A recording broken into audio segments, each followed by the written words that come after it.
Nesse tutorial eu vou mostrar como fazer uma animação com texto para dar um efeito de que eles estão sendo digitados. Eu vou usar o Geometry Nodes e vamos começar. Primeiro eu vou adicionar qualquer objeto, não importa qual, porque eu não vou precisar usar a entrada dele no Geometry Nodes. Então eu vou adicionar só uma origem de um objeto mesmo, com o addon Extra Objects ativado. Vou vir aqui para a vista superior. Agora eu vou puxar aqui e abrir o Geometry Nodes Editor. Criar um novo Geometry Nodes. Eu posso deletar esse group input, eu não vou usar ele. Eu vou usar um string. E com esse node eu posso escrever algum texto aqui. Mas eu não posso conectar ele aqui direto, porque aqui ele só aceita geometrias e aqui eu tenho um texto. Então para converter isso numa geometria, eu vou usar o string to curves. Conectar aqui. E agora já dá pra ver o contorno do texto. E para preencher isso aqui e converter ele para malha, eu vou usar o fill curve. Agora já dá pra ver o texto aqui. Para fazer a animação dele sendo digitado, eu vou usar um outro node, que é o sliceString. E esse length aqui, que é o comprimento, eu consigo escolher o número de caracteres que eu quero que o texto tenha.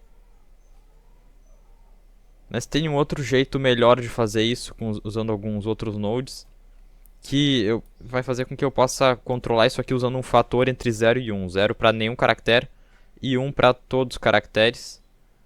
Que aqui vão ser 21 caracteres, mas para eu não ter que ficar contando quantos são, tem um outro node que pega um texto e já me diz automaticamente o número inteiro com a quantidade de caracteres que esse texto tem.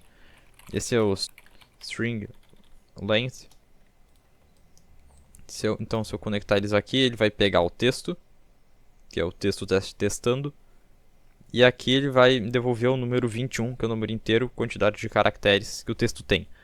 Assim eu vou ter sempre o texto escrito completamente. Então, para eu variar entre o texto completo e o texto sem nenhum caractere, eu vou usar esse mix. Só vou inverter aqui. E agora com esse fator eu posso mudar entre o valor 0, que é o A, e o valor do B, que é 21. A parte do texto está pronta, eu vou até criar um frame aqui. Agora eu posso começar a fazer a parte do cursor. Vou usar um Join Geometry para juntar essa geometria aqui do texto com a do cursor. E o cursor vai ser um grid, que é um plano. Vou juntar ele aqui. Vou diminuir aqui o número de vértices para 2, para não ter nenhuma subdivisão no plano. E agora eu preciso definir a posição dele para ser bem aqui. Então eu vou usar o setPosition. Eu vou primeiro mudar as dimensões aqui, né, porque está muito grande. Acho que 0.05 e 0.7 fica bom. Então aqui eu consigo posicionar o cursor no lugar certo, mas para não ter que fazer isso manualmente, selecionando cada eixo, cada frame que tiver alguma modificação aqui na animação, eu vou usar outros nodes que vão dar essa posição aqui do final do texto automaticamente. E esse node que eu estou falando é o Bounding Box. Ele cria uma caixa ao redor de cada letra, mas para que ele crie só uma caixa ao redor de todas as letras, eu possa pegar a posição do vértice, desse último vértice aqui, eu vou ter que fazer que o Blender entenda as instances. Então, Realize Instances. Agora sim. E aqui ele tem 3 saídas, o Bounding Box. E esse minimum e maximum. O mínimo é a posição mínima do vértice mínimo, então é bem aqui. E o máximo é esse aqui. Mas eu quero na verdade esse aqui. Não tem nenhum desses valores que me dá a posição desse. Então, vou mostrar como a gente faz para achar esse valor agora. Primeiro, se eu só conectar esse máximo aqui no offset, pode ver que o cursor vai ficar bem ali onde eu falei. E se deixar no mínimo, ele vai ficar ali. Essa aqui é a posição dele no eixo X, Y e o Z está 0.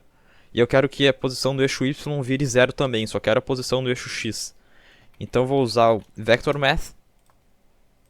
Puxar isso aqui mais para cima.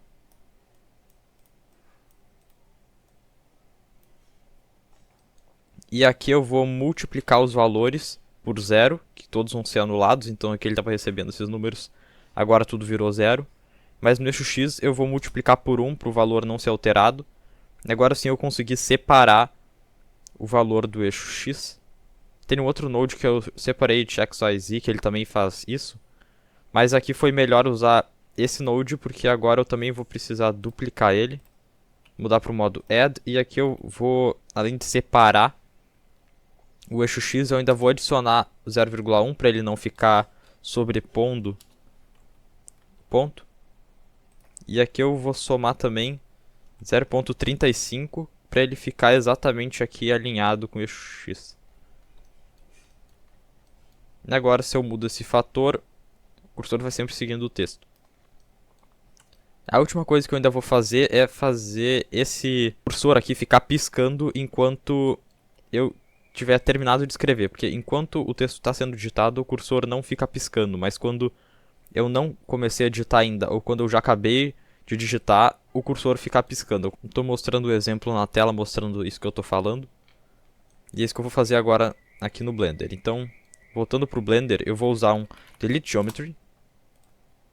Isso vai deletar o meu cursor, mas eu posso ir alternando aqui na seleção entre verdadeiro, que é um boolean, então eu vou alternar entre verdadeiro e falso, fazendo, em alguns momentos ele vai estar como falso, então não vai deletar nada, e outros vai estar verdadeiro deletando, então ele vai ficar piscando assim. E para ele ficar alternando esses valores entre verdadeiro ou falso, 0 e 1, eu vou usar o novo de matemática, e eu vou trocar ele para o modo ping-pong. Vou botar a escala aqui em 1, para ele alternando entre 0 e 1. Vou ligar esse valor aqui na Selection. E aqui nesse velho eu vou pegar o Scene Time, os frames. Posso até puxar uma timeline aqui. E agora no frame 1, esse valor vai ser 1, que significa verdadeiro. Então o cursor vai ser deletado. No frame 2, esse valor muda para 0, que é falso. E o ponto não é deletado. E cada frame ele vai alternando esse valor. Só que isso aqui está muito rápido. Eu quero dividir esse tempo, podendo selecionar a quantidade de frames, o intervalo de frames que eu quero que isso pisque. Então eu vou duplicar esse número de matemática, mudar ele para o modo divide, dividir por 10. Então ele vai piscar agora de 10 em 10 frames. Mas ele pisca e aparece só por um. Ele só aparece aqui por um frame e depois já some de novo. Isso é porque, enquanto esse valor for maior que 0, ele vai contar como verdadeiro. Só se ele for exatamente 0 que ele vai ser falso. E só tem um frame que ele vai ser 0 e depois ele vai virar 0, alguma coisa. Então eu preciso arredondar esse valor. Se ele for menor que 0,5, arredonda para baixo, vai ficar 0. Se for 0,5 ou mais, arredonda para cima, deixando ele 1. Então ele vai ficar verdadeiro e falso com pelo mesmo tempo. Então eu vou duplicar aqui e mudar isso aqui para round, que é arredondar. E agora sim, ele às vezes vai ficar 0 e às vezes 1. Nunca vai ficar 0, alguma coisa. E agora sim ele fica apagado e aceso ao mesmo tempo. Só que ainda tem aquela coisa que eu falei antes, de enquanto o texto está sendo escrito, o cursor não fica piscando, é só quando ele já terminou de ser escrito ou ainda não começou. Então a gente vai usar um boolean aqui agora para definir esse fator aqui, se ele já chegou em 1 ou se está em 0. E com isso a gente vai conseguir fazer um verdadeiro ou falso aqui. Então vou usar o node compare. E eu vou comparar esse valor do mix com esse valor que é a quantidade de caracteres que o texto tem. Então eu vou mudar isso aqui para equal, que é igual. Então ele vai ver se esse valor aqui é igual a esse valor. Então se esse fator estiver em 1, isso aqui vai ser verdadeiro, porque daí esse valor que é 21 vai ser igual a esse valor. Mas se eu diminuir aqui, daí vai ser falso, porque isso aqui é um número diferente desse, 10 e 21. Mas ainda tem uma outra coisa que eu quero testar, duplicar isso aqui, que é se esse valor aqui for igual a 0. Então esse aqui vai testar se eu já terminei de escrever, e esse aqui se eu nem comecei a escrever ainda. Ou resumindo, se aqui o fator estiver em 1 e se aqui o fator estiver em 0. E agora para juntar esses dois eu vou usar o Boolean Math. e eu vou mudar ele para o modo OR, que significa ou. Então, se isso aqui for verdadeiro ou isso aqui for verdadeiro, esse aqui também vai ser verdadeiro. Se os dois forem falsos, aqui vai ser falso. E agora, voltando aqui para a parte do cursor, eu vou adicionar um switch, mudar ele para o modo float. E agora, aqui, com esse switch eu posso alternar entre o valor 0, ou seja, não vai ser deletado, e esse valor aqui que fica alternando entre 0 e 1. E essa seleção aqui, se vai estar desativada ou desativada, é esses outros nodes que eu criei que vão decidir. Então agora se eu der play, ele ainda está piscando aqui enquanto o fator está em 0. Isso está acontecendo porque aqui está invertido. É só eu mudar o false para true e o true para false. E agora sim, enquanto esse factor aqui está pela metade, ele não pisca. Quando está em 0 ele pisca e quando está em 1 pisca também.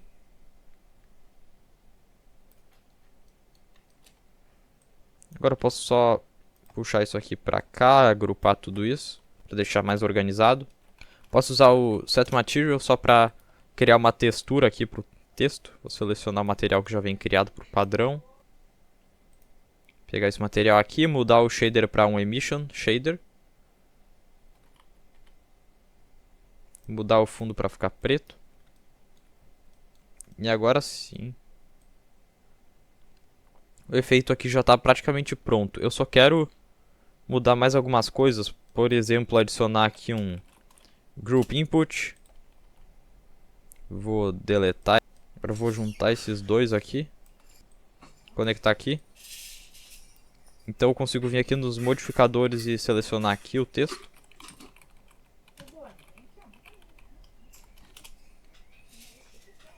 Eu também quero usar esse factor aqui para poder controlar aqui também. Então eu não preciso ter uma janela de Geometry Nodes aberta aqui, eu posso controlar só pelos modificadores aqui. E uma outra coisa que dá para usar para facilitar um pouco essa animação é adicionar um outro objeto que vai servir como referência para esse fator aqui. Então se eu posso mover o objeto aqui, como eu mostrei no começo do vídeo, em vez de usar esse factor. Isso aqui é só opcional, mas eu vou mostrar aqui. Adicionando um empty cube. Vou escalonar ele aqui. E aqui nesse texto eu vou adicionar um driver. Vou selecionar o objeto aqui, empty. E aqui essa expressão eu vou mudar para var, que é a variável, dividido por 8 para diminuir um pouco a distância. Então, esse driver que eu estou fazendo vai fazer com que a posição daquele empty aumente ou diminua esse fator. Então, quanto mais para a esquerda, quanto menor for o valor do eixo x, menor vai ser esse valor. Enquanto maior for a localização do eixo x, mais para a direita, maior vai ser esse valor aqui. Mas eu vou dividir por 8, porque senão eu vou mover só um pouquinho e já vai contar como 1. Então, eu vou dividir por 8 para ficar mais lento. Então, selecionando o empty aqui, dá para ver o efeito acontecendo. Só que para esse empty aqui não ficar se movendo para cima e para baixo também, que eu só quero que ele se mova para os lados, eu posso adicionar uma constraint nele aqui, que é o limit location. Vou limitar no eixo Y e no Z. E agora ele só consegue se mover pelo eixo X. Para fazer o cursor piscar é só dar um play na timeline. Vou botar aqui os nodes para quem quiser dar uma conferida aqui no final do vídeo. Então ficou assim. Aqui é a parte do texto. Aqui é do cursor. E assim, juntando tudo, fica desse jeito. Espero que tenham gostado do vídeo e aprendido alguma coisa nova. Se puderem deixar like e se inscrever no canal para receberem os próximos vídeos sobre tutoriais de Blender e Geometry Nodes. Também pode escrever nos comentários sugestões para próximos vídeos que vocês querem aprender aqui. Mas é isso, vejo vocês no próximo vídeo e tchau!